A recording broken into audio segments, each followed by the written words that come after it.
Yaxshimsiz, Gulmira degansizmi? Qarasam yishing sal cho'nkana. Men xizmat qilsiz. Shu shirkitim ba. Men yish cho'naq bek umroq qarang. Bek titem bek anchongansi bog'u. Lekin shu Yalibek eg'ir qarang. Ba'zida bu shirkatni tashlab jiroqlarga ketkim keladi. Biroq shu shirkatimdagi 20 yoshlik 10 qizni o'ylabla, shu yana chidavatimi? Siz nima ish qilasiz? Men shu Visham oyda 20-30 ming qo'yliq tijorat qilib qo'yman. Yaxshi-ku. Mana, unda o'zma ota-onangiz qo'rqmay doktorxonada yotalaydi-ku. Bo'libmi ICU-da. Anglasam bir to'y qilib ajrashga bir o'g'lingiz bor ekan-a? Burun qerimбек gumon xorti qarang jabota otib o'g'ildan birini tug'ib bersam, davomliq bu kimning bolasi deb so'raydi.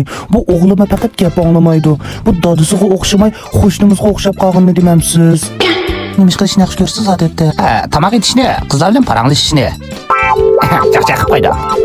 Qandaqmi tamoq etishni yaxshi ko'ray.